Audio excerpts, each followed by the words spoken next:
Explaining many of the issues. But today I just want to talk about the county itself as it is. While we point fingers to each other, and especially to His Excellency the Governor, I think it's important to understand Nairobi as it stands today. After the Committee on Pending Bills, Nairobi had bills of 60 billion pending bills. After the committee audited, they were able to get to 23 billion. The highest debt that Nairobi has, or those who owe Nairobi, is also the national government, which has accumulated so much in terms of rates. And therefore, for me, the best the national government and the leaders of Nairobi can do is to sit down together and ask themselves, while you owe Nairobi approximately 100 billion, how do we sit down in terms of these rates and other issues for us to come to a consensus that we owe you 100 billion, but we can take this and you can remain with this? I think it is very important. The other issue I know most of the members are talking about is roads, and I think in the last 2 years, as much as we want to point fingers, the governor has been able to do 120 kilometers. That is tarmac. And they have partnered so well with Kura. And why I'm saying this is because I've looked at what is in the assembly, what the assembly passed. Kura was paid 800 million to give them equipments to deal with these roads. So you find most of the relationship is a relationship that they have to work with the national government.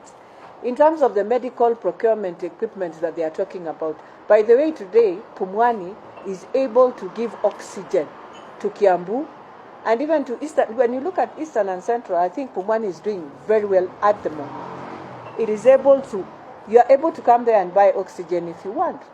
So for me, as we get into the politics, let us look at the issues so that when we are talking about giving services to Nairobi, we are able to say, yes, we have challenges.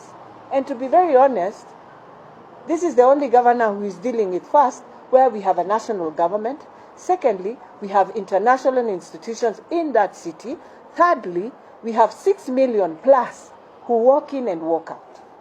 Now, when you come to the issues of rates, today, if we go and pass a law in this assembly, which we can, and tell Nairobians, we have changed the bylaws of 1980s, and going forward, we can collect this revenue. The first cry will come from the national government. And because we've been holding on it, because we are saying Nairobians are suffering, even if you want to come in and say you want to collect more revenue for national government, it is so difficult because the same people you're going to tax are same Nairobians who are suffering. And we've been holding on this policy for a while, trying to do public participation to agree what's the best rate, because that is where Nairobi can collect also revenue. When you look at the issue of Bagadi, today Bagadi is able, with their renal dialysis section, they are able to have at least people coming from Kenyatta going to Bagadi 6 in a day. They are able to give that service. So for me, while we push, let us not forget the other day, KRA was paid 3 billion. And these are debts that were there before. So Nairobi is very unique because of the debts that were there during the mayor's time, during the clerk's time, before we even came into the new constitution and the new government. And I just want to say this. There's an issue on the insurance, and I know it passed here, and I know we questioned the governor. And it was an open tender. And in the end, it passed, and we agreed that yes, it was a tender that was done during the previous regime. And he needed to have just continued with the same for his own workers. So I think it is also important for my members, even those in parliament, honestly, come and look at the documents before we start again bashing each other on media, bashing without having all the facts. I went to the Senate and I pleaded with them.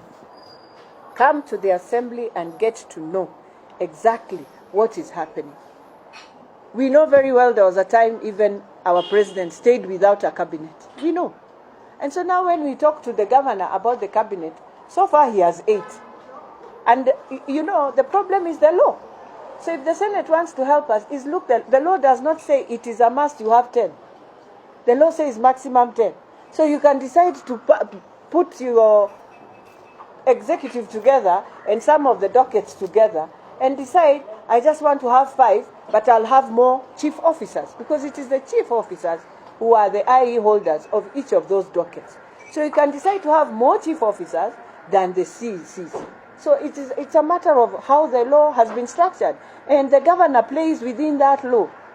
So if they feel you need 10, they need to look at the law and help us to carve it, so that you say it is 10, and you cannot have less or have more. The issue of the deputy governor, I have said many times, we've stayed here. I know West Pokot are also having the same. They even went to the Senate. At least West Pokot, theirs is on salary, and he's where? In the US. But here, we have no deputy governor, and there's no vacuum, because the governor can write a letter and decide, see, so-and-so can be acting. You know, again, it's a lacuna in the law that the Senate has to look at. So when we are doing all this, I just want to really request that some of the things we speak about, in this county they've received, I know we passed on the floor of the House, 2017, 2018, 15 billion is what we received from the Senate. That is what has come again. So in total, in governor's regime, I think he has only received, if I'm not wrong, 31,196,200, if I'm not wrong, if I've looked exactly to what I saw within the documents that came to this assembly. So for me, I would want us to also look at Nairobi, and I am pleading with the national government, let us look at Nairobi differently. We cannot look at Nairobi the way we are looking at these other counties. This is a county where you have to walk a journey together with the national government. And I think they have a very good governor who can reciprocate and work if they want. He has handed so many things over. I know they are pending bills. I know the minister has told us we must pay the pending bills. They are working on it so that we go back on the pending bills of the normal mwananchi. There are those who supplied 500, 200, a million, 5 million, 10 million. Let us look at that list. Let us clear those ones. And I think that is what his team is doing. And then now we will go, because we have some legal fee here that goes to 3 to 4 billion. So how do you pay 4 people 4 billion shillings? It's not fair. So we are saying, as much as the legal fees are very high, let's first go back to the small mwananchi. Let's pay the small mwananchi so that we see that replica coming into the economy where we feel, indeed, there's a crunch in the country.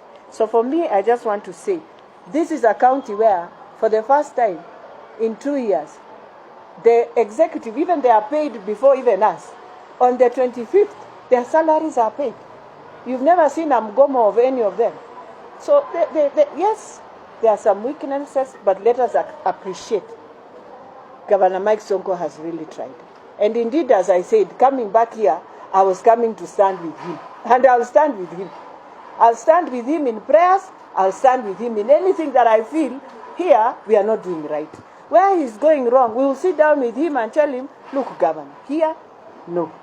But where things are moving and we want to try to move them, definitely I'm going to stand with Governor Sonko. All right, Madam Speaker, just one question from me here. We appreciate that perhaps you're still working with the 1980s regulations about taxes and so on. But away from what has been said, it has been claimed that the revenue collected in Nairobi